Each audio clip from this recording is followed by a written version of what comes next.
நாக்கு நுனியில் இருக்கிற தேனை நம்ம டேஸ்ட் பண்ணாமல் இருக்கிறது எவ்வளோ கஷ்டமோ, அதே மாதிரி ஒரு அரசாங்க ஊழியர் அரசு பணத்தை நாக்கு நுனிக்கு வந்துருச்சு, இதை எப்படி நீங்கள் டேஸ்ட் பண்ணாமல் இருக்க முடியும் அப்படின்ற ஒரு மிக முக்கியமான தத்துவத்தை நம்ம இன்றைக்கி பேசிகிட்டு இருக்கோம். ஊழலை ஏன் ஒழிக்க முடியவில்லை அப்படின்னா, ஊழல் செஞ்சே தீருவான். ஒரு அரசு ஊழியர் அரசு பணத்தை வச்சிருக்கிற அனைவருமே ஒரு அஃபிஷியல் மன்னருடைய பணத்தை, அந்த ரெவென்யூவை இவன் திருடியே தீருவான். பெசிமிஸ்டிக்காக உங்களுக்கு தெரியலாம், என்ன ஒரு நெகட்டிவாக ஒரு எதிர்மறையாக பேசுகிறாரு அப்படின்னு சொல்லி. இது யார் சொன்னா அப்படின்னா, 2300 இயர்ஸ்க்கு முன்னால் இந்தியாவில் இருந்த மௌரிய பேரரசரான சந்திரகுப்த மௌரியருடைய அரசவையில் அவருக்கு ஆலோசகராக இருந்த விஷ்ணுகுப்தா இல்லை கௌட்டில்யா அப்படின்னு அழைக்கப்பட்ட நம்ம அனைவருக்கும் தெரிந்த பெயர் சாணக்கியர். அரசியல் சாணக்கியர் அப்படின்னு நம்ம கேள்விப்பட்டிருப்போம். சாணக்கியான்னு ஒரு சேனலே இருக்குது. ஆனால் இவரை பற்றி படித்தவங்க ரொம்ப ரொம்ப கம்மி. இவர் எதுக்கு ரொம்ப ஃபேமஸ்னால், ஹீ சினானிமஸ் வித் அந்த ஒரு ஷ்ரூடான கன்னிங்கான அரசியல் விஷயங்களை, அரசியலில் நம்ம எப்படி ஷ்ரூடாக இருக்கணும் அப்படின்றத பற்றி பொலிட்டிக்கல் சயின்ஸ் படித்தவங்க, பொலிட்டிக்கல் சயின்ஸ் பற்றி அதில் இன்ட்ரெஸ்ட் உள்ளவங்களுக்கு முக்கியமாக இவர் மேலே ஒரு இன்ட்ரெஸ்ட் உண்டு. ஆனால் இவரை அதிகமாக நம்ம படிச்சிருக்க மாட்டோம் இல்லையா. அர்த்த சாஸ்திரா அப்படின்ற அர்த்த சாஸ்திரம் அப்படின்ற ஒரு மிகப்பெரிய பெரியனா சைஸ்லேயும் இது பெரிய புத்தகம். அதையும் தாண்டி இந்த புத்தகம் கொடுக்குற ஞானம் இருக்கு இல்லையா, ஒவ்வொரு அரசியல்வாதியும், ஒவ்வொரு அட்மினிஸ்ட்ரேட்டரும், ஏன் ஒவ்வொரு மேனேஜரும் படிக்கணும். நீங்கள் இப்போ வந்து எம்பிஏ படிச்சிங்கன்னா, எம்பிஏ படிக்கிறவங்க இதை சேர்த்து படிக்கணும் அப்படின்றது என்னுடைய ஒரு வேண்டுகோள். அதையும் தாண்டி நிக்கோலோ மேக்கியவெல்லி அப்படின்ற, நம்ம இதை பேசியிருப்போம், நம்ம இவரை பற்றி அடிக்கடி நம்ம சேனலில் நம்ம பேசியிருப்போம். நிக்கோலோ மேக்கியவெல்லி எழுதின த பிரின்ஸ் அப்படின்ற ஒரு மன்னர் எப்படிலாம் இருக்கணும், ஒரு மன்னர் ரொம்ப ருத்லெஸ்ஸாக இருக்கணும், ஒரு ஆட்சியாளர் இவர் ரொம்ப சாஃப்டாக இருக்கார் அப்படின்ற அந்த ஒரு இம்ப்ரெஷன் உங்களுக்கு கீழே உள்ளவங்களுக்கு வந்துருச்சுன்னா இவன் உங்களை மதிக்க மாட்டான். அப்போ நீங்கள் அரசியலில் ஜெயிக்கணும்னா you should be ruthless, you should be very strong அப்படின்ற, அரசியலில் ஜெயிக்க நீங்கள் என்ன வேணால் செய்யணும், என்ன வேணால் செய்யலாம், என்ன வேணால் செய்யணும் அப்படின்ற ஒரு கன்னிங்கான பாடத்தை நமக்கு கற்றுக் கொடுத்த மேக்கியவெல்லியை விட மிக ஆழமாக எழுதப்பட்ட ஒரு காவியம்தான் இந்த அர்த்த சாஸ்திரம். அர்த்த சாஸ்திரத்தில் இவர் சொன்ன ஒரு முக்கியமான பாயிண்ட், ஊழலை ஏன் நம்ம ஒழிக்க முடியாதுன்னு இவர் சொல்கிறாருன்னா, அதுக்கு ஒரு அழகான ஒரு எக்ஸாம்பிள் இவர் ஒன்று சொல்லுவார். என்னென்னா, மீன் இருக்குது, மீன் தண்ணிக்குள்ளே நீந்தும் போது அந்த மீன் அந்த தண்ணியை குடிக்குதா இல்லையான்னு யாருக்குமே தெரியாது. ஏன் தெரியாதுன்னா, இது தண்ணிக்குள்ளே இருக்குது. இதே மாதிரி தான் நம்ம படிக்கலாமா, just as fish moving under water cannot possibly be found out either as drinking or not drinking water. So government servants employed in the government work cannot be found out while taking money for themselves. எப்படி மீன் தண்ணிக்குள்ள இருக்கும்போது இது தண்ணியை குடிக்குமா இல்லையா அப்படின்னு யாருக்குமே தெரியாது, ஏன்னா இது வாழ்கிறதே தண்ணிக்குள்ளே தான். அதே மாதிரி தான் அரசாங்கத்தில் வேலை பார்க்குறவனும் மற்றவங்களுடைய பணத்தை, அரசாங்கத்தினுடைய பணத்தை இவன் ஹேண்டில் பண்ணும்போது இவன் அந்த பணத்தை என்ன செஞ்சான் அப்படின்னு யாராலும் கண்டுபிடிக்க முடியாது. ஏன்னா மீன் எப்படி தண்ணிக்குள்ளே இருக்கோ இதே மாதிரி இவன் இந்த பணத்துக்குள்ளே இருக்கான், இது யாருமே ட்ரேஸ் பண்ண முடியாது. அடுத்து சொல்கிறாரு, வானத்தில் பறக்கிற பறவையினுடைய வழியை கூட நம்ம ட்ரேஸ் பண்ண முடியும். ஆனால் ஒரு அரசாங்க அதிகாரி இந்த பணத்தை இவன் எங்கெல்லாம் ஹேண்டில் பண்ணுறான், அவன் இந்த பணத்தை இவன் எங்கெல்லாம் ஒளிச்சு வச்சுருக்கான், இவன் திருடினா கூட யாருக்கும் தெரியாது அப்படின்ற ஒரு எட்டர்னலான ஒரு ட்ரூத்தை இவர் சொல்கிறாரு. இது எழுதி 2300 ஆண்டுகள் ஆச்சு, ஆனால் இன்றைக்கும் இது ரெலவெண்ட்டான ஒரு விஷயம். அப்போ என்னன்னா, அரசாங்கத்துக்கிட்ட பணம் போயிருச்சுன்னா அந்த பணத்தை இவங்க என்ன செய்கிறாங்கன்னு பொதுமக்களாகிய நம்மளால் ட்ரேஸ் பண்ண முடியாது, கண்டுபிடிக்க முடியாது அப்படின்ற ஒரு நெத்தியில் அடித்த மாதிரியான ஒரு உண்மையை இவர் சொல்கிறாரு. அன்னைக்கு இவர் இதை மீன் தண்ணின்னு சொல்லிட்டு இருந்தார். இன்றைக்கி இதுக்கு பேர் வந்து பார்ட்டி ஃபண்ட் அப்படின்னு சொல்லி இன்றைக்கி இதுக்கு ஒரு மாடர்னாக அப்படியே ஒரு கிளாமரைஸ்டாக ஒரு வார்த்தை ஒன்று கண்டுபிடிச்சிருக்காங்க. ஆனால் அது திருட்டுக்கு மக்களுடைய பணத்தை திருடுற ஒரு வேலைக்கு பார்ட்டி ஃபண்ட் அப்படின்னு பேரை மட்டும் மாற்றி விட்டாச்சு. ஆனால் இது திருட்டு. கொள்ளைக்காரனுக்கும் அரசியலில் உட்காந்து பார்ட்டி ஃபண்ட் வாங்குறேன் அப்படின்னு சொல்கிறவனுக்கும் எந்த வித்தியாசமும் இல்லை. ஒரு கடையை உடச்சி உள்ளே புகுந்து அதை திருடுற ஒரு கொள்ளைக்காரனுக்கும், பேங்க்கில் ஓட்டையை போட்டு அந்த வாலில் ஓட்டையை போட்டு உள்ளே போய் கொள்ளையடிக்கிறவனுக்கும், மக்களுடைய பணத்தை வச்சுக்கிட்டு பார்ட்டி ஃபண்ட் வாங்குறேன் அப்படின்னு சொல்கிறவனுக்கும் பெரிய வித்தியாசம் இல்லை. ஏன்னா இந்த பார்ட்டி ஃபண்ட் எப்படி ஒர்க் ஆகும் அப்படின்னா, அறப்போர் இயக்கம் இதை பற்றி ஒரு முக்கியமான விஷயம் ஒன்று இவங்க சொன்னாங்க இப்போ ரீசெண்டாக. இப்போது நீங்கள் ஒரு பாலம் கட்டுறீங்கன்னா அதுக்கு 100 கோடி ரூபாய் செலவு ஆகும் அப்படின்னா இவன் டெண்டரில் கோட் பண்ணும்போதே 120 கோடி அப்படின்னு சொல்லி கோட் பண்ணுவான். அதுக்கு அறப்போர் இயக்கம் ஒரு அழகான வார்த்தையை கூட இவங்க பயன்படுத்தியிருப்பாங்க, பூஸ்டட் எஸ்டிமேட்ஸ். ஒரு ப்ராஜெக்ட்டுக்கான எஸ்டிமேட்டை இவன் கொடுக்கும்போதே இவன் பூஸ்ட் பண்ணி தான் கொடுப்பான். அப்போது அந்த 20%, அந்த 20 crore இப்போ எங்கே போகுதுன்னா அரசியல்வாதிகளுடைய பாக்கெட்டில் லஞ்சமாக, இவங்களுடைய தேர்தல் செலவுக்காக இவங்க நம்மக்கிட்ட கொள்ளையடிக்கிற இது எல்லாமே இந்த 20% இவங்களுக்கு போயிடும். இது போக இது வந்து பார்ட்டி ஃபண்டு மட்டும் 20%. இதுக்கப்புறம் இவனுங்க சைடில் அடிக்கிறது, அங்கே உள்ள ஆட்சியாளர்கள் அடிக்கிறதெல்லாம் தனி. ஆக மொத்தம் 40% வரைக்கும் இவங்க திருடுறாங்க ஒவ்வொரு ப்ராஜெக்ட்லேயும். ஸோ இந்த பார்ட்டி ஃபண்ட் யாரெல்லாம் கொள்ளையடித்தாங்க, எந்த அமைச்சர் கொள்ளையடித்தார், எவ்வளோ கொள்ளையடித்தார், இது மக்களுக்கு தெரியும். இது வந்து மூடி மறைக்கிற விஷயமே இல்லை, யாருக்கும் தெரியாத விஷயமும் இல்லை, எல்லாருக்கும் தெரியும். நம்ம பழகிட்டோம். இந்த பார்ட்டி ஃபண்ட் பற்றி நம்ம இன்றைக்கி பேச போகிறது இல்லை, மாறாக கரப்ஷன் அப்படின்றதையும் தாண்டி பொலிட்டிக்கல் எக்கானமி. கரப்ஷனுடைய பொலிட்டிக்கல் எக்கானமினா எப்படி ஒர்க் ஆகும், what is the political economy of corruption அப்படின்றத நம்ம இன்றைக்கி பார்க்க போகிற முக்கியமான விஷயம். ஏன்னா வெறுமனே ஆமாங்க இந்த கட்சி திருடினாங்க, இந்த அமைச்சர் திருடினார் அப்படின்றது மக்களுக்கு தெரியும் இல்லையா. இதை பேசி நம்ம டைம் வேஸ்ட் பண்ண வேண்டாம். வி ஆர் கோயிங் சர்ஃபேஸுக்கு கீழே நம்ம போகலாம். ஒரு கரப்ஷன் ஏன் உருவாகுது, முதல்ல கரப்ஷன் ஏன் உருவாகுது, ஏன் மக்கள்லாம் இன்றைக்கி கரப்டாக மாறி போயிட்டாங்க அப்படின்ற ஒரு முக்கியமான பாயிண்ட் இருக்குது. இந்த பாயிண்ட்டை நான் உங்களுக்கு அறிமுகப்படுத்துறதுக்கு முன்னால் நான் உங்களுக்கு 2 தியரி நான் உங்களுக்கு சொல்லணும். அதுக்கு முன்னால் நம்ம ஒரு 6 கருத்துக்கள், 6 ஷார்ட்டான அப்சர்வேஷன்ஸை நான் உங்களுக்கு சொல்லிவிட்டு நம்ம கொஞ்சம் டீப்பராக போகலாம். ஃபஸ்ட்டு மக்கள் எப்படி நினச்சிக்கிறாங்கன்னா, கரப்ஷன் அப்படின்னாலே இவங்கெல்லாம் கெட்டவங்க, திருடுறவெல்லாம் கெட்டவன், எவன்லாம் கெட்டவனோ அவன் தான் திருடுவான் அப்படின்ற ஒரு பொதுவான பார்வை இங்கே இருக்குது. ஆனால் உண்மை என்னென்னா, கரப்ஷனுக்கான மையக்கூறு, கார்னர்ஸ்டோன் என்ன அப்படின்னா இன்சென்டிவ். கரப்ஷனுக்கான ஒரு இன்சென்டிவ் இங்கே இருக்குது. இதனால தான் உலகில் உள்ள அத்தனை கலாச்சாரத்திலும் இந்த பிரச்சனை இருந்திருக்கு. நீங்கள் வந்து ரோமன் கல்ச்சர் எடுத்துக்கோங்க, க்ரீக் கல்ச்சர் எடுத்துக்கோங்க, இஜிப்சியன் கல்ச்சர் எடுத்துக்கோங்க, யூஎஸ் எடுத்துக்கோங்க, யூகே எடுத்துக்கோங்க, வெஸ்டர்னில் உள்ள எல்லா பகுதி, ஈஸ்டர்னில் உள்ள சைனா, ஜப்பான், உலகத்தில் நீங்கள் எங்கே போனாலுமே இந்த பிரச்சனை இருந்திருக்கு. ஏன்னா இங்கே ஒரு இன்சென்டிவ் ப்ராப்ளம் இருக்குது. அப்படின்னா என்ன, இந்த இன்சென்டிவ் ப்ராப்ளம்னா என்ன அப்படின்னா, எப்பெல்லாம் பொதுமக்களுடைய பணத்தை கண்ட்ரோல் பண்ணுறதுக்குரிய இல்லை அதை மேனேஜ் பண்ணக்கூடிய ஒரு பொறுப்பு ஒருத்தருக்கு வந்திருக்கோ அப்பெல்லாம் இந்த டெம்டேஷன் இருந்திருக்கு.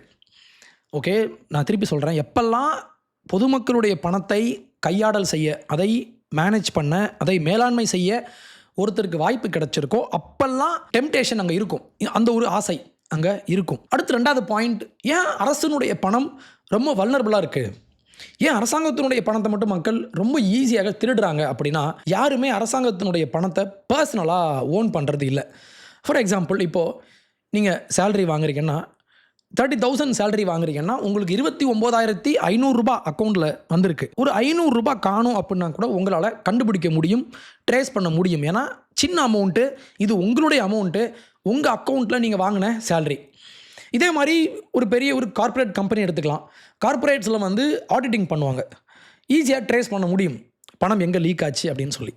ஆனால் இதுவே அரசு அப்படின்னு எடுத்துக்கிட்டிங்கன்னா, ஆயிரக்கணக்கான ப்ராஜெக்ட்ஸ் பண்ணுவாங்க 5 ஆண்டுகளில், நூற்றுக்கணக்கான அஃபிஷியல்ஸ் இருப்பாங்க, பல டிபார்ட்மெண்ட்ஸ் இருப்பாங்க. இவங்க அத்தனை பேர்கிட்டையும் எத்தனையோ 1000 கோடி ரூபாய் இங்கே புழங்குமா? அப்போது அவ்வளோ ஈஸியாக இதை நம்ம ட்ரேஸ் பண்ண முடியாது. ட்ரேஸ் பண்ண முடியாது அப்படின்ற அந்த ப்ராக்டிக்கல் டிஃபிகல்ட்டியும் தாண்டி இந்த பணத்தை யாருமே ஓன் பண்ணுறது இல்லை. இது உங்கள் பணம் இல்லை, இது இன்னொருத்தனுடைய பணம் அப்படின்றதுனால தான் இங்கே கரப்ஷன் ரொம்ப ஈஸியாக நார்மலைஸ் பண்ணப்பட்டுருச்சு. அடுத்து 3வது பாயிண்ட் என்னென்னா, கரப்ஷன். இந்த கரப்ஷன் எப்போ ஒழியும் அப்படின்னா, விஜய் ஆட்சிக்கு வந்துட்டால் ஒழிஞ்சிரும் அப்படின்னு நீங்கள் நினைக்கிறீங்க இல்லையா?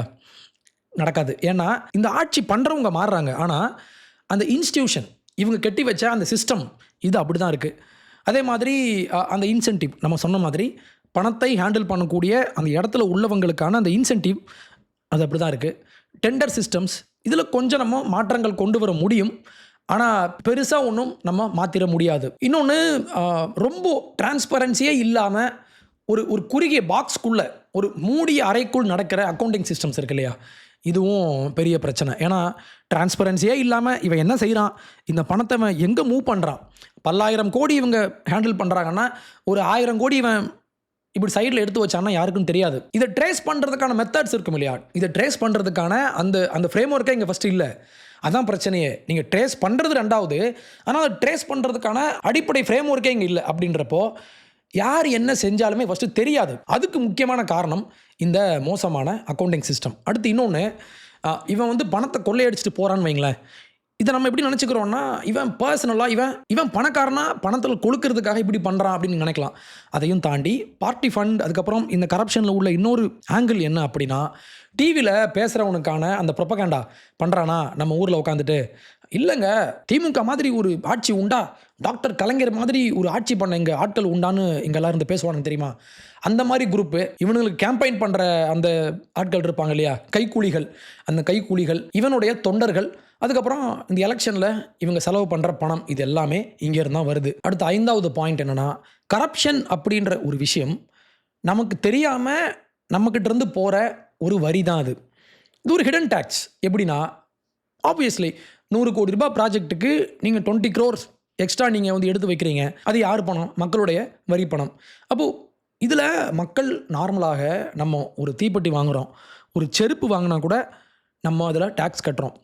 ஆனால் இந்த டேக்ஸ் மக்கள் ஒவ்வொருத்தரும் இவங்க உழைத்து அந்த உழைப்பினுடைய வேல்யூவை நம்ம வரியாக கட்டுனா, இவன் நைஸாக எந்த ஒரு கூச்சமே இல்லாமல் இவன் அப்படியே எடுத்துகிட்டு போகிறான். அப்படின்னா இதுக்கும் மக்கள் தான் பாதிக்கப்படுறாங்க. இது மக்களுடைய டேக்ஸ். இன்னொன்று, கடைசியாக ஊழல் செய்வது இது அரசியல்வாதியை கொழுக்க செய்யும்னு நம்ம நினைக்கிறோம். ஆனால் அதையும் தாண்டி இவன் இங்கே கொழுக்கும்போது இங்கே இன்விசிபிளாக பாதிக்கப்படுறது யாருன்னா நம்ம தான். என்னாகும்? ரோடு போட மாட்டான், வரியை ஃபுல்லாக ஏற்றி விடுவான், மருத்துவமனைகளுடைய தரம் குறையும், வேறு எதுலேயுமே இன்வெஸ்ட் பண்ணுறதுக்கான வாய்ப்புகளே இல்லை, வேறு எதுலையுமே இன்வெஸ்ட் பண்ண மாட்டான். இங்கே உள்ள இந்த உள்கட்டமைப்புகளை சரி பண்ணுறதுக்கான எந்த ஒரு முயற்சியும் அரசு எடுக்காது. அடுத்து முக்கியமாக கடன் வாங்கிறது. இவன் பணத்தை கொள்ளை அடித்து எடுத்துகிட்டு போகிறப்போ இங்கே பணம் காலியாகும்.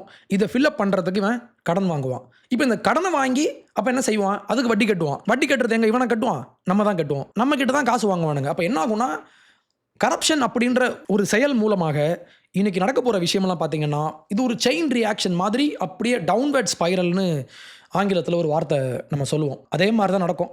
நேற்று நைட்டு நான் ஒரு வீடியோ ஒன்று பார்த்தேன் எக்ஸில். மழை பெஞ்சிட்ருக்கு, மோசமான மழை, சாலை முழுக்க தண்ணி தேங்கி நிற்கிது. அப்போ 2 பேர், ஒரு கணவனும் மனைவியும், இல்லை ஒரு ஆணும் பெண்ணும் அங்கே வராங்க, பைக்கில் வராங்க. தண்ணி தேங்கி இருக்கிற இடத்துல இவங்க வரும்போது அங்கே ஒரு பள்ளம், அப்படியே கவுந்து கீழே விழுறாங்க. இவருடைய தலையில் அடிபடுது. மக்கள்லாம் ஓடி வராங்க. இவரால் நிற்கவே முடியல, இவர் தள்ளாடுறாரு. யோசிச்சு பாருங்க மக்களே, இவங்களும் இந்த ஊரை சேர்ந்தவங்க தான், இவங்களும் இந்த ஊரில் வரி கட்டுறாங்க, இவங்களும் இந்த ஊரில் உள்ள மக்கள் தான், இவங்க ஒன்றும் ஏலியன்லாம் இல்லை.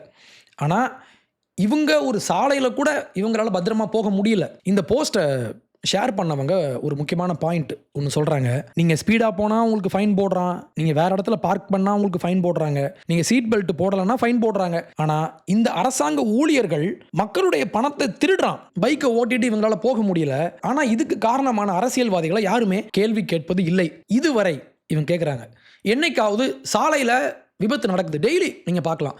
மழை காலத்தில் அந்த கரண்ட் ஒயரு அந்து விழுந்து ஷாக் அடித்து மக்கள் இறந்து போவாங்க. ரோட்டில் சும்மா போயிட்டு இருப்பாங்க, அங்கே ஒரு பள்ளம் உருவாகும், வண்டி உள்ளே போயிடும், அவங்க இறந்துருவாங்க. இப்படி நிறையா நம்ம நியூஸ் நம்ம பார்க்குறோம். ஒரு முறையாவது, என்னைக்காவது ஒரு நாள் இந்த ரோடு போடுறதுக்கான கான்ட்ராக்டர், இந்த ரோடை போடுறதுக்கான ஒப்புதல் அளித்த அந்த அதிகாரி, பணத்தை கொள்ளையடிச்சிட்டு போன அந்த திருட்டு பசங்க எவனையாவது நம்ம பிடிச்சி கேட்டிருக்கோமா இது வரைக்கும்? இல்லை.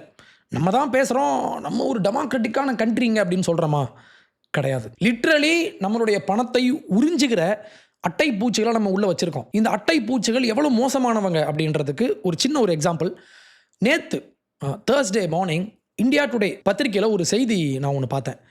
அதை படிக்கலாமா? அதில் விஜய் ஆட்சிக்கு வந்ததுக்கப்புறம் நடந்த ஒரு சில மாற்றங்கள்லாம் என்ன, அதை பற்றி இவங்க பேசியிருந்தாங்க. முக்கியமாக சென்னை கார்ப்பரேஷனில் உள்ள டெண்டர் ப்ராசஸ்லாம் எப்படி கொஞ்சமாவது மாறி இருக்கு அப்படின்னு இவங்க சொல்கிறாங்க. விஜய் வந்தவுடனே எல்லாம் அப்படியே தலைகீழாக மாறி போயிடும் நான் நம்பலை.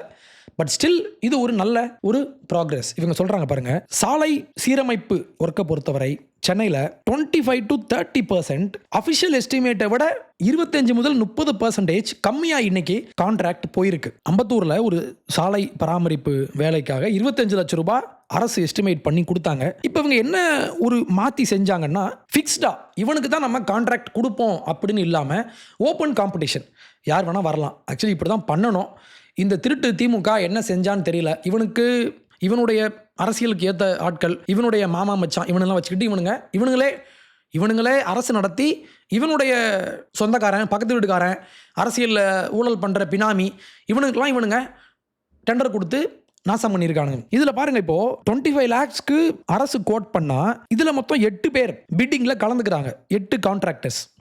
அப்போ என்னாகும், 8 பேர் இங்கே காம்பீட்டிங்காக பண்ணும்போது யார் கம்மியான ப்ரைஸில் கோட் பண்ணுறானோ ப்ளஸ் குவாலிட்டியும் காம்ப்ரமைஸ் பண்ணாமல் இருக்கானோ அவனுக்கு தான் கான்ட்ராக்ட் போகணும். ஆக்சுவலி இதில் 17 lakhsக்கு இவங்க அந்த ப்ராஜெக்டை இப்போ எடுத்திருக்காங்க, விச் இஸ் 25.9% லோ. யோசிச்சு பாருங்க, 26% ஒரே ஒரு சிங்கிள் டெண்டரில் 8 லட்ச ரூபாய் ஃப்ரம் 25 to 17 நம்ம சேவ் பண்ணியிருக்கோம் அரசு. இதே மாதிரி சோழிங்கநல்லூரில் அங்கே 36%. இவ்வளோ கம்மியாக இவங்க கேட்ட உடனே அரசாங்க அதிகாரிகளே ஆடி போயிட்டாங்க. இவங்க prompting officials to review whether such aggressive pricing could still maintain construction quality. இந்த கான்ட்ராக்டர்ஸ் அசோசியேஷனுடைய ஒரு சேர்மனாக இருக்கிற ராம் ராவ் அப்படின்ற ஒருத்தர் இவர் சொல்கிறாரு பாருங்களேன், 25 lakhs டெண்டராக இருந்துச்சுன்னா இந்த கான்ட்ராக்டர்ஸ் இதை எப்படி முடிப்பாங்களான்னா 27.5 lakhsல கொண்டு போய் முடிப்பான். ஆனால் இன்னைக்கு இதே வேலையை 16 lakhsல இவங்க முடிக்கிறாங்க. அப்போ எப்படி 35 to 40% எக்ஸ்ட்ரா பட்ஜெட் கடந்த ஆட்சியில் அந்த பணம் எங்கே போச்சுன்னு இவர் கேட்குறாரு. கேட்குறப்பயே நமக்கெல்லாம் ஆடி போகலை. நம்மளாம் யோசிச்சு பாருங்கள், 40% மக்களுடைய பணத்தில் 40% ஒவ்வொரு சிங்கிள் ப்ராஜெக்ட்டுக்கும் இவன் திருடுறான். நீங்கள் இதில் கவனிங்க, நம்ம நினச்சிட்டு இருக்கோம் இவன் கான்ட்ராக்ட் போட்டதுக்கு அப்புறம் தான் இவன் பணத்தை கொள்ளையடிக்கிறான், ஊழல் பண்ணுறான்னு நம்ம நினச்சிட்டு இருக்கோம். ஆனால் அப்படி கிடையாது.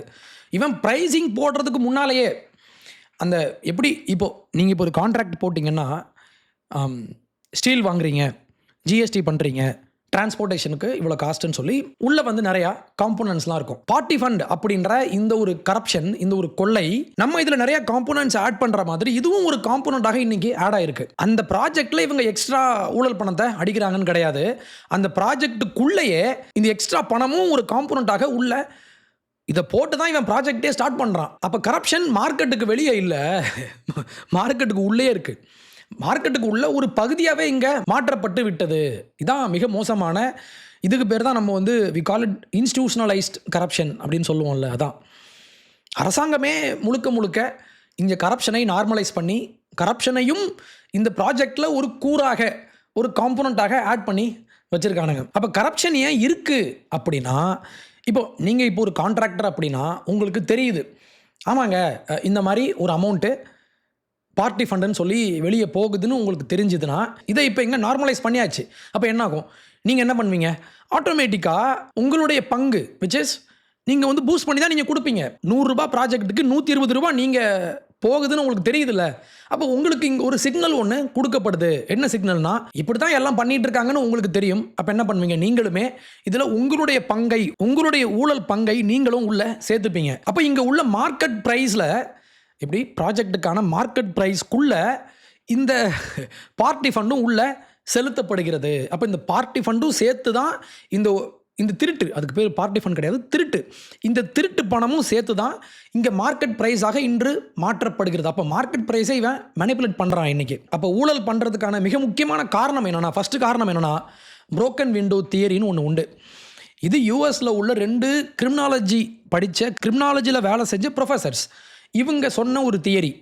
What is broken window theory அப்படின்னா, ஒரு இடத்துல ஒரு க்ரைம் அதிகமாக நடக்கிற ஒரு இடத்துல, ஏன் அங்கே மட்டும் க்ரைம் அதிகமாக நடக்குது அப்படின்னா, இவங்க சொல்கிறாங்க, ஒரு பழைய வீடு இருக்குது, ஒரு பாலடைஞ்ச வீடு, அந்த வீட்டில் கண்ணாடி வெளியே உடைக்கப்பட்டிருக்கு அப்படின்னா எவனா ஒருத்தன் கல்லை எடுத்து அடிச்சிருப்பான், அது உடஞ்சிருக்கும். நீங்கள் இப்போ இதை ஃபிக்ஸ் பண்ணாமல் விட்டிங்கன்னா அடுத்து என்ன ஆகும், வர்றவன் போகிறவனுக்கெலாம் இது ஒரு சிக்னல், எவனா உடைச்சிருக்கான்னு சொல்லி இவனும் கல்லை எடுத்து எறிவான்.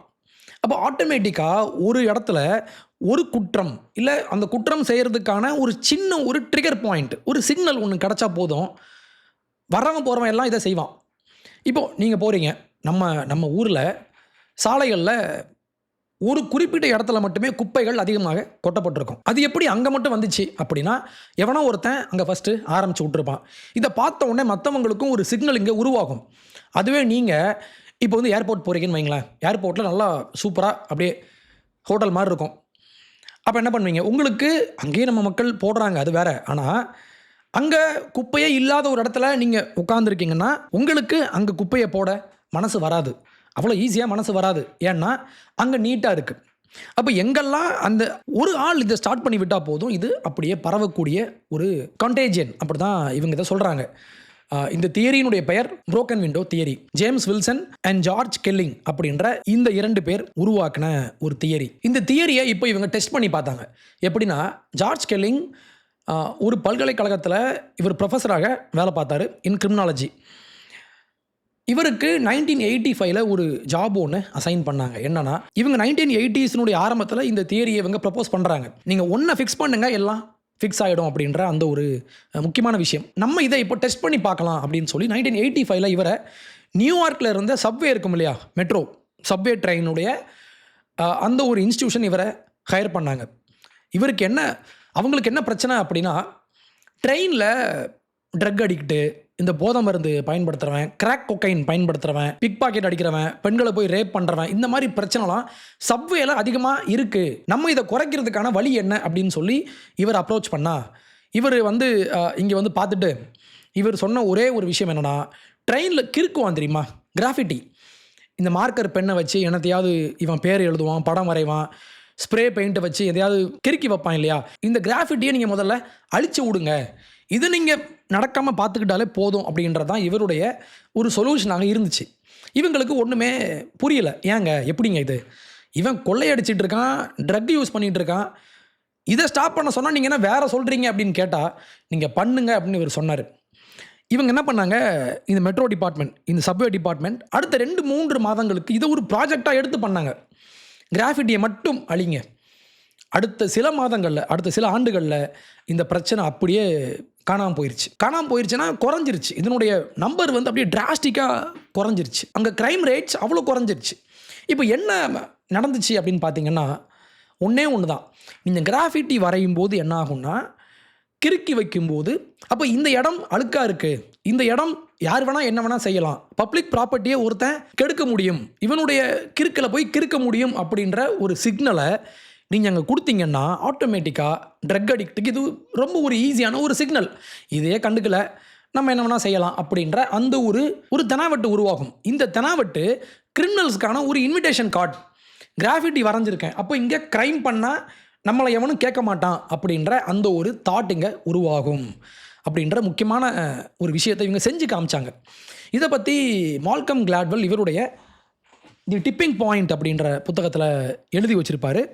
எனக்கு இந்த தியரியை அறிமுகப்படுத்தியது இந்த புத்தகம் தான். இதில் ஜார்ஜ் கெல்லிங் பற்றி மட்டுமே ஒரு 10 பக்கத்துக்கு இவர் எழுதி வச்சுருப்பார், ரொம்ப விரிவாக. எப்படி புரோக்கன் விண்டோ தியரி, அதுக்கப்புறம் இந்த தியரியை இன்னொன்றுக்கும் இவங்க அப்ளை பண்ணாங்க. அங்கே உள்ள க்ரைம் போலீஸ் இவங்க என்ன பண்ணாங்கன்னா, பொது இடத்துல யூரின் போகிறவன், பிளாஸ்டிக் பாட்டில் எடுத்துகிட்டு போயிட்டு கீழே அப்படியே குடிச்சிட்டு அப்படியே போட்டு போகிறவன், இந்த மாதிரி குரூப்பெல்லாம் இவங்க முதல்ல ஸ்டாப் பண்ணாங்க. இதை ஸ்டாப் பண்ண உடனே க்ரைம் ரேட்டும் குறைய ஆரம்பிச்சது ஏர்லி 1990s. இது முக்கியமான ஒரு அப்சர்வேஷன். இப்போது நம்ம ஊரில் நான் ஒன்று கேட்குறேன், என்னைக்காவது ஒரு நாள் திமுகவினுடைய தலைமை குடும்பமோ, இல்லை அதிமுகவினுடைய குடும்பமோ, இல்லை அதிமுகவினுடைய தலைமையகம் யாருமோ, இந்த 2 பேர் என்னைக்காவது ஒரு நாள் ஓட்டுக்கு நாங்கள் பணம் கொடுக்க மாட்டோம் அப்படின்னு பொது இடத்துல இவங்க அனௌன்ஸ் பண்ணி நீங்கள் பார்த்துருக்கீங்களா? கிடையாது. நான் சொல்கிறது எடப்பாடி ஐயாவும் இங்கே உள்ள ஸ்டாலினுடைய அந்த கருணாநிதியினுடைய குடும்பம் இருக்காங்க இல்லையா, இவங்க என்னைக்காவது ஒரு நாள், ஒரே ஒரு நாள் தேர்தலில் நாங்கள் பணம் கொடுக்க மாட்டோம்.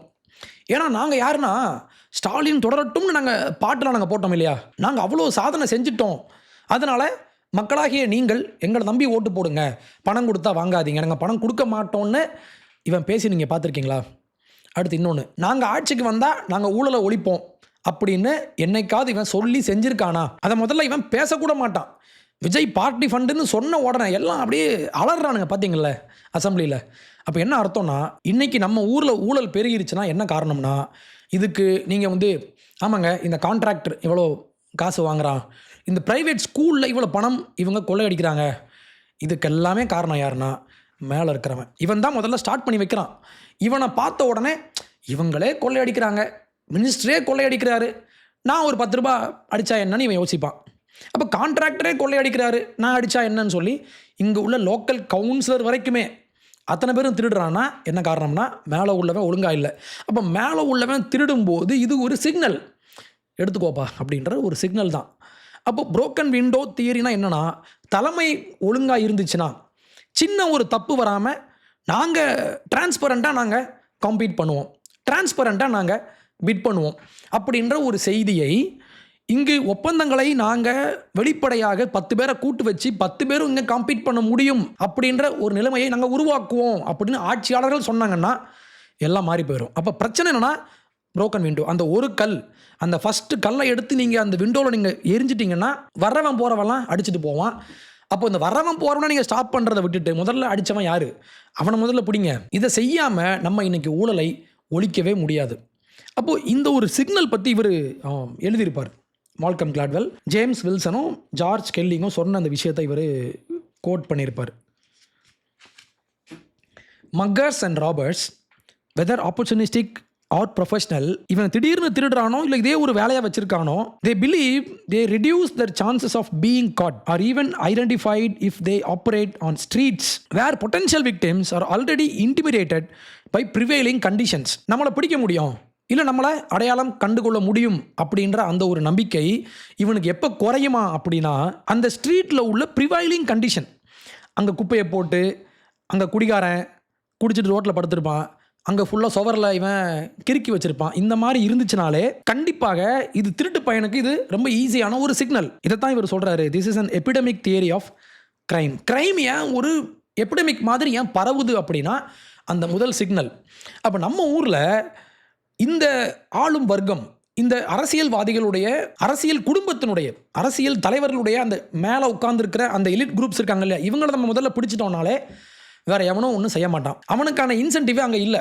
இப்போ ஃபார் எக்ஸாம்பிள் விஜய் இப்படி செஞ்ச உடனே, இப்போது நேற்று வரைக்கும் கான்ட்ராக்டராக திருட்டுத்தனமாக கான்ட்ராக்ட் வேல்யூவை வந்து பூஸ்ட் பண்ணி கொடுத்தவன்லாம் இன்றைக்கி எப்படி குறைச்சி கொடுத்தான்?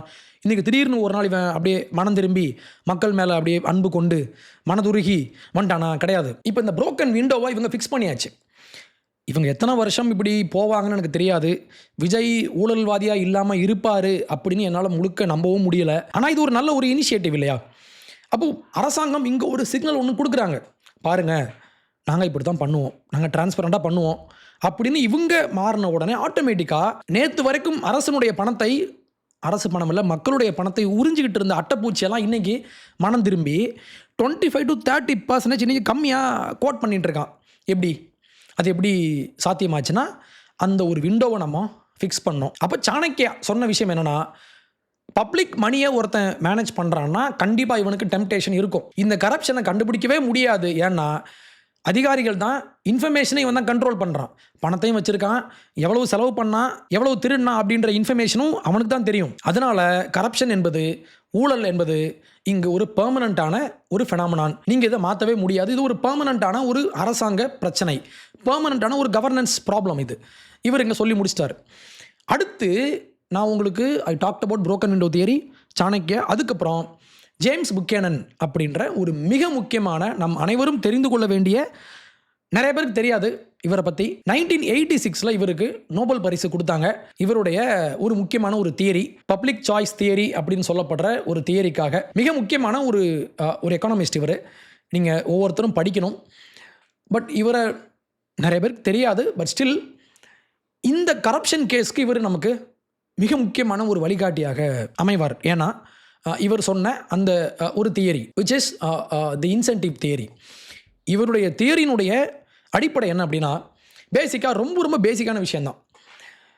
மனுஷங்க யாருமே ஒன்றும் ஏஞ்சல்ஸ்லாம் கிடையாது. அத்தனை பேரும் நல்லவங்களாக இருந்து அரசியலுக்கு போன உடனே அத்தனை பேரும் அப்படியே கரப்டாக மாறிட்டானா? அப்படி கிடையாது. நம்ம நினைக்கிறோம், பொதுமக்கள் நினைக்கிறாங்க, அரசியல்வாதிகள் அரசியல் பொறுப்புக்கு போன உடனே இவங்க அப்படியே மக்கள் மேலே அன்பு கொண்டு அப்படியே பேரன்பு அப்படியே பெருகி ஓடி நாங்கள் மக்களுக்காக நல்லது பண்ண போகிறோன்னு இவங்க மாறுவாங்கன்னு நீங்கள் எப்படி எதிர்பார்க்குறீங்க அப்படின்ற ஒரு குண்டு ஒன்று போடுறாரு.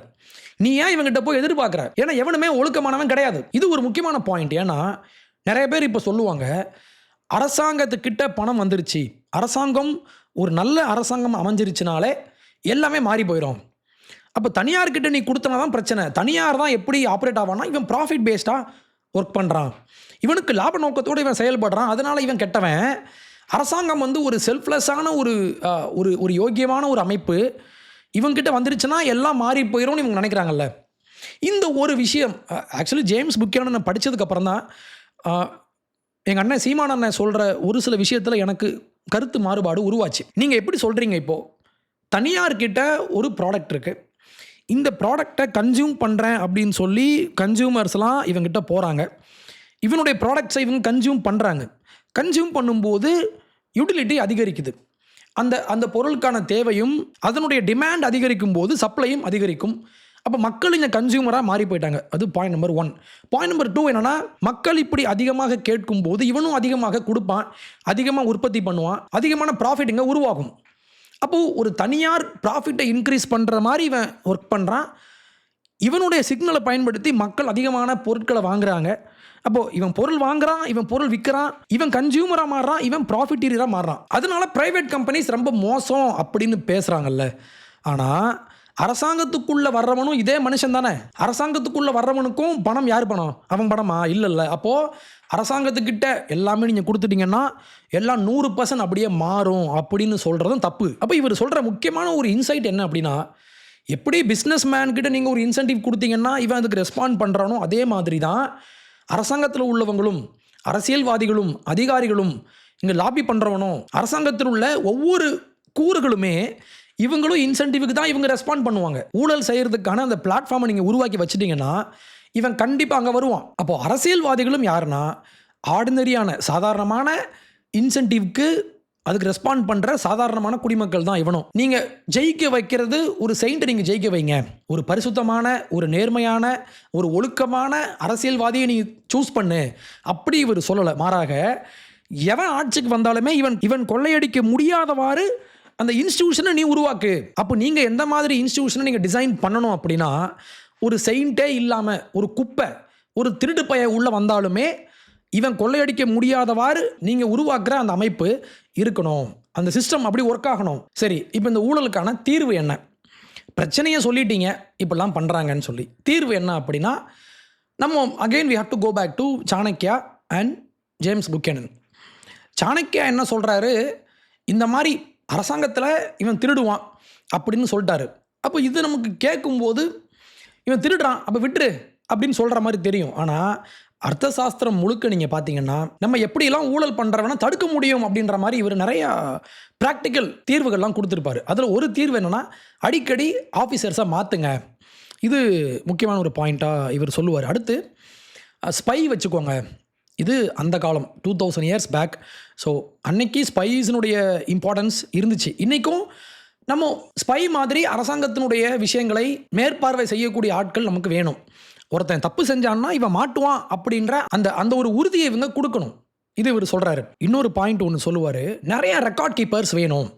அப்படின்னா கணக்கு வழக்கு பார்க்குறவங்க மல்டிப்புளாக இருக்கணும். இதே கணக்கை இவனையும் பார்க்கவை இப்படின்ற மாதிரி ப்ராக்டிக்கலாக பல விஷயங்கள் இவர் பேசியிருப்பார். திடீர்னு போயிட்டு ஆய்வு செய்யணும் இந்த மாதிரி. அப்போது இவர் சொல்கிறாரு, இங்கே இருக்குது பிரச்சனை இருக்குது, அதுக்கான சொல்யூஷன் என்ன அப்படின்னா பெட்டரான மேற்பார்வை. இது இருந்துச்சுன்னா கொஞ்சமாவது நம்ம குறைக்க முடியும் அப்படின்ற ஒரு கருத்தை இவர் சொல்கிறார். அடுத்து நம்ம ஜேம்ஸ் புக்கேனனுக்கு வரலாம். ஜேம்ஸ் புக்கேனன் ஆமாங்க பொலிட்டிஷியன்லாம் அத்தனை பேரும் செல்ஃபிஷாக இருக்கான், அதுக்கு என்ன இப்போ அப்படின்னு மட்டும் இவர் கேட்ட மாதிரி தெரியும் மேம்போக்கா பார்க்குறப்போ. ஆனால் இவர் சொல்கிறாரு, அரசியல்வாதி அந்த அந்த இடத்துக்கு வரதுக்கு முன்னாலேயே நம்ம எப்படி ரூல்ஸை நம்ம எழுத முடியும்? அரசியல்வாதி வந்து அங்கே உட்காந்து அதுக்கப்புறம் இவன் வேலையை காட்டுவான்ல. ஆனால் இவன் வரதுக்கு முன்னாலேயே நம்ம எப்படி அந்த பிளாட்ஃபார்மை நம்ம எப்படி தயார் செய்வது? அப்போ என்ன பண்ணலாம்? ஒன்று, டிரான்ஸ்பரண்ட்டாக பட்ஜெட் போடுங்க. மக்களுக்கு வெளிப்படையான பட்ஜெட் இங்கே வேணும். எவ்வளோ பணம் பட்ஜெட் போட்டிங்க, அதில் எவ்வளோ செலவு பண்ணீங்க, செலவுக்கு இவங்க கொடுத்த டெண்டர் வேல்யூ எவ்வளோ, நீங்கள் எவ்வளோ பணம் எடுத்து கொடுத்தீங்க, இதில் எவ்வளோ பணம் திருப்பி வந்துச்சு அரசுக்கு, ஒருவேளை மீந்து இருந்துச்சுன்னா, இல்லை அதிகமாக தேவைப்பட்டால் எவ்வளோ பணம் எக்ஸ்ட்ரா போச்சு. டிரான்ஸ்பரன்சி இருந்தால் மாட்டிப்பானுங்க. அதனால் நம்மளையே முட்டாளாக்கி நம்மக்கிட்ட பணத்தை கொள்ளையடிச்சு நம்மளையே முட்டாளாக மாற்றி வச்சுருக்காங்க. அடுத்து டெண்டர்ஸ் போடும்போது முக்கியமான ஒரு பாயிண்ட் என்னென்னா, காம்படிட்டிவாக டெண்டர்ஸ் இருக்கணும். விஜய் இப்போ பண்ணார் இல்லையா, அதே மாதிரி. அடுத்து முக்கியமான பாயிண்ட்டு, இண்டிபெண்ட் ஆடிட்டிங் அவசியம். அப்படின்னா என்ன? அரசாங்கத்தினுடைய செயல்பாடுகளை பண மேலாண்மையை ஆடிட் பண்ணுறதுக்கு ஒரு ப்ரைவேட்டாக ஒரு இண்டிபெண்ட்டாக ஒருத்தருங்க வேணும். ஆனால் இப்படி இங்கே நடக்கிறது கிடையாது. அப்படி இருந்தாலுமே அவனுக்கு காசு கொடுத்து மூடி வச்சிடறானுங்க. டெஃபிசிட்டை நம்ம லிமிட் பண்ணணும். அப்படின்னா என்ன? இப்போது நம்ம தமிழ்நாட்டு அரசு 13 லட்சம் கோடி ரூபாயை கடனை வாங்கி வச்சுட்டு போயிட்டான். யார்? திமுக காரன் வாங்கி வச்சுட்டு போயிட்டான். இவனுக்கு தெரியும் இவ்வளோ பணம் கடனை வாங்கியிருக்கோன்னு தெரியும். அப்போ எப்படி இவன் ஃப்ரீபீஸை அனௌன்ஸ் பண்ண முடியும்? அப்போது நீங்கள் ஃப்ரீபீஸ் அனௌன்ஸ் பண்ணுறீங்கன்னா நீங்கள் சொல்கிற ஃப்ரீபீஸை கொடுக்கணுன்னா இவ்வளவு செலவு ஆகும். ஆனால் மக்களுக்கு இந்த கணக்கெல்லாம் தெரியாது. மக்கள் நீங்கள் சொல்கிற வார்த்தையை நம்புகிறாங்க. அப்போ நீங்கள் மக்களுக்கு ப்ராமிஸே கொடுக்கக்கூடாது. இது உச்சநீதிமன்றம் பலமுறை பேசியாச்சு. ஃப்ரீபீஸ் அனௌன்ஸ் பண்ணுறீங்கன்னா அதற்கான சோர்ஸை காட்டுங்கன்னு சொல்லி உச்சநீதிமன்றமே கேட்டாச்சு பலமுறை. எவனும் கொடுத்த மாதிரி தெரியல. விஜயும் இப்போ இதே தப்பை பண்ணி வச்சுருக்காரு. அவர் என்ன சொன்னார், 10 லட்சம் கோடி கடன் இருக்குன்னு அவருக்கு தெரியும், ஃபெப்ரில் தெரியும். ஆனால் இவர் தாலிக்கு தங்கமா சிலிண்டரா எதுக்கு, ஏன் இப்படி பண்ணணும்? அப்போது ஆட்சிக்கு வரேன் அப்படின்னு நினைக்கிற இந்த ஆஸ்பயராக இருக்கிற இந்த ஆட்களுமே கடன் வாங்கிறதுக்கான டெபிசிட் வேல்யூவை இவன் கூட்டிக்கிட்டே போகிறான் இல்லையா? இதை குறைக்கிறதுக்கான முயற்சியை இவன் எடுக்க மாட்டான். ஏன்னா இவனுக்கு ஓட்டு வேணும் இல்லையா? அப்போ இங்கே ஒரு தேர்ட் பார்ட்டி இங்கே ஓவர் சைட்டாக வேணும். நல்லா கவனிங்க, ஜேம்ஸ் புக்கனன் ஒரே ஒரு இடத்துல கூட மனுஷங்கள்லாம் நல்லவங்களா மாறுங்கப்பா, நீங்கள் வந்து மனம் திரும்புங்கப்பா அப்போல்லாம் ப்ரீச்லாம் பண்ணல. இவர் சொல்கிறாரு, நான் உனக்கு ப்ரீச்லாம் பண்ண மாட்டேன், நீ திருடுறதுக்கான ஆப்பர்ச்சுனிட்டியை நம்ம எப்படி குறைக்கலாம், அதில் நீங்கள் வேலை பாருங்கள். நீங்கள் வந்து ஆட்சியாளர்களை மாற்றம் செய்கிறோம், நாங்கள் உங்களை மாத்திரம் நீங்கள் ட்ரை பண்ணாதீங்க. எவன் ஆட்சிக்கு வந்தாலுமே அந்த சிஸ்டம்குள்ளே இவன் வரும்போது இவனுக்கான வாய்ப்புகளை குறைச்சி விட்ருங்க, இவன் திருடுறதுக்கான வாய்ப்பை நீங்கள் குறைச்சி விட்ருங்கன்னு இவர் சொல்கிறாரு. ஜேம்ஸ் புக்கனனுக்கு இன்றைக்கி கன்சர்வேட்டிவ் மத்தியில் மிகப்பெரிய ஒரு ஆதரவு உண்டு. ஏன்னா இவர் என்றைக்குமே மக்கள்கிட்ட போயிட்டு, மக்களே நம்ம எப்படி ஒரு யோக்கியமான பொலிட்டீஷியனை எலெக்ட் பண்ணலாம், தேர்தலில் ஜெயிக்க வைக்கலாம் அப்படின்ற மாதிரி இவர் யோசிச்சிருக்கவே மாட்டார். ஏன்னா இவருக்கு தெரியும், நல்லவனாக இருந்தாலுமே இவனும் இந்த கரப்ஷன் அப்படின்ற இந்த ஒரு இன்சென்டிவ்க்கு இவன் ரெஸ்பாண்ட் பண்ணுவான். அப்போ கன்சர்வேட்டிவ்க்கு ஏன் இவரை பிடிக்கும் அப்படின்னா, கம்யூனிஸ்டுக்காரன் சொல்லுவான், அவன் என்ன சொல்லுவான், நம்ம வந்து ப்ரைவேட் ப்ராப்பர்ட்டியை ஃபுல்லாக ஒழிச்சிட்டு கார்ப்பரேட் வில்லன்ஸ் அத்தனை பேரையும் நம்ம ஒழிச்சிட்டு நம்ம மக்களுக்காக சேவை செய்கிற, ஏழையாக வாழ்கிற, பொது சொத்து இதை மட்டுமே இங்கே முதன்மையாக வச்சிருக்கிற ஒரு அரசாங்கத்தை நம்ம இங்கே சூஸ் பண்ணுவோம். டெமோக்ராட்டிக் சோஷியலிசம்னு இங்கே பேசிகிட்டு இருக்காங்க இன்றைக்கி. சோஷியலிசமா, ஆனால் அது டெமோக்ரஸியாக பண்ணலாம். டெமோக்ராட்டிக் சோஷியலிசம் இது ரெண்டுமே வேறு வேறு வார்த்தை. சோஷியலிசம்னா டெமோக்ரஸிக்கு இடமே இல்லை.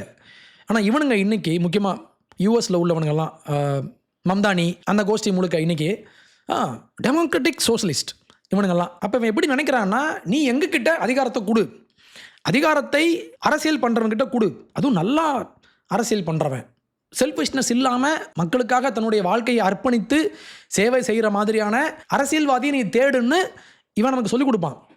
கம்யூனிஸ்டுக்காரன் இந்த கம்யூனிஸ்ட் ஐடியாலஜி அப்படி தானே, நாங்கள் வந்துட்டா எல்லாம் மாறி போயிடும்னு சொல்லுவானுங்க இவனுங்க. ஆனால் இவர் சொல்கிறாரு, அப்படி கிடையாது, நீ உள்ளே இருக்கிற அந்த அடிப்படை சிஸ்டமை நீ முதல்ல மாற்று. அடுத்து கடைசியாக எனக்கு ரொம்ப பிடிச்ச மில்டன் ஃப்ரைட்மேன் அப்படின்ற ஒரு எக்கனாமிஸ்ட், இவரும் நொபல் வாங்கியிருக்காரு. கேபிட்டலிசம்னா என்ன, கேபிட்டலிசம்னால இன்றைக்கி ரொம்ப மோசமான ஒரு விஷயம். நான் நேற்று ஒரு படம் பார்த்தேன், பிளாஸ்ட்னு ஒரு படம். பிளாஸ்ட்டில் வில்லன் யாருன்னா மலையை குடையிற ஒரு கார்ப்பரேட் வில்லன். இவங்களுக்கு வில்லனால யாருன்னா இவன் தான். எவன்லாம் பிஸ்னஸ் பண்ணணும்னு நினைக்கிறானோ, எவன்லாம் கேபிட்டலிஸ்டாக இருக்கானோ இவன் தான் வில்லன் இவங்களுக்கு. இப்படி தான் இங்கே காமிச்சிட்டு இருக்காங்க. ஆனால் இவர் சொல்கிறாரு, தன்னுடைய பணத்தை ஒருத்தன் எவ்வளோ கேர்ஃபுல்லாக செலவு பண்ணுறானோ அதே மாதிரி அடுத்தவங்க பணத்தை இவன் செலவு பண்ண மாட்டான். இவர் பிரைவேட் ப்ராப்பர்ட்டியை ரொம்ப அதிகமாக ஊக்குவித்த ஒரு முக்கியமான ஒரு எக்கனாமிஸ்ட். இந்த புத்தகத்தை நான் பலமுறை உங்களுக்கு நான் பரிந்துரை பண்ணியிருக்கேன். கேபிட்டலிசம் அண்ட் ஃப்ரீடம் அப்படின்ற ஒரு முக்கியமான ஒரு புத்தகம் நீங்கள் ஒவ்வொருத்தரும் படிக்கணும். கேபிட்டலிசம்னாலே ரொம்ப கெட்டது அப்படின்னு இவங்கெல்லாம் இன்னைக்கு பேசிகிட்டு இருக்காங்க இல்லையா? Nobody spends somebody else's money as carefully as he spends his own. Nobody uses somebody else's resources as carefully as he uses his own. So if you want efficiency and effectiveness, if you want knowledge to be properly utilized, you have to do it through the means of private property. இவர் கொடுத்த ஒரு நேர்காணல்ல இவர் இந்த வார்த்தையை சொல்கிறாரு. அடுத்தவனுடைய பணத்தை நீங்கள் ஹேண்டில் பண்ணீங்கன்னா நீங்கள் உங்கள் பணத்தை நீங்கள் பார்த்துக்கிற மாதிரி அடுத்தவன் பணத்தை நீங்கள் பார்த்துக்க மாட்டீங்க. இது ஒரு அடிப்படையான ஹியூமன் நேச்சர் இல்லையா? அப்போ நம்ம திருப்பி வந்துடலாம். சாணக்கியா அங்கே தானே ஆரம்பித்தோம், இப்போ இங்கே முடிப்போம். சாணக்கியா சொல்கிறாரு, இன்னொருத்தனுடைய பணத்தை நீ வச்சுருந்தனா உனக்கு திருட்டு புத்தி வந்துடும். இவர் சொல்கிறாரு, அதனால் அடுத்தவன் பணத்தை நீ உன் பணம் மாதிரி நீ பார்க்க மாட்டே, அதனால் we need private property. இந்த 2 பாயிண்ட்டையும் நம்ம இப்போ ஜேம்ஸ் புக்கனன் சொன்ன அந்த பப்ளிக் சாய்ஸ் தியரி இது கூட நம்ம சேர்த்து வச்சு பார்த்தோம் அப்படின்னா, கடைசியாக புக்கேனன் சொல்கிறாரு, இப்படி இருக்கிறதுனால நம்ம என்ன செய்யணும் அப்படின்னா, ஹானஸ்டான தலைவரை நம்ம தேட வேண்டாம், மாறாக நம்ம அத்தனை பேருமே இன்சென்டிவ்க்கு நம்ம ரெஸ்பாண்ட் பண்ணுற ஆட்கள் தான். கரப்ஷன் இருக்குது, கரப்ஷனை என்னால் மறைக்க முடியும், கரப்ஷனை செஞ்சுட்டு என்னால் ஈஸியாக தப்பிக்க முடியும் அப்படின்ற அந்த ஒரு இன்ஸ்டிடியூஷனல் இன்சென்டிவ் அங்கே உள்ளதுனால தான் இவன் செய்கிறான். அப்போ நம்ம என்ன செய்யணும் அப்படின்னா, கரப்ஷன் செய்கிறத டிஃபிகல்ட்டாக அதை கஷ்டமாக மாற்றி விட்ருங்க. இன்னொன்று, டிரான்ஸ்பரண்ட்டாக இங்கே ஒரு விஷயம் நடக்குதுன்னா டிரான்ஸ்பரன்சிக்கு நீங்கள் ரிவார்ட் கொடுங்க. வெளிப்படைத்தன்மையோடு இங்கே ஒரு செயல் செய்யப்படுது அப்படின்னா, வெளிப்படைத்தன்மையோடு இங்கே டெண்டர்ஸ் விடப்படுது அப்படின்னா, இதை ரிவார்ட் பண்ணுற மாதிரி நம்ம இப்படி வெளிப்படையாக செஞ்சால் நமக்கு லாபம் அப்படின்னு நினைக்கிற ஒரு சொசைட்டி உருவாகணும். அப்படி ஒரு இது ரொம்ப கஷ்டம் இல்லையா? யோசிச்சு பாருங்கள். வெளிப்படையாக செஞ்சால் நமக்கு ரிவார்டிங்காக இருக்கும், இது நமக்கு பலனளிக்கும்னு இவங்க நம்பணும். அப்படி ஒரு சிஸ்டம் நம்ம ஏற்படுத்திட்டோம் அப்படின்னா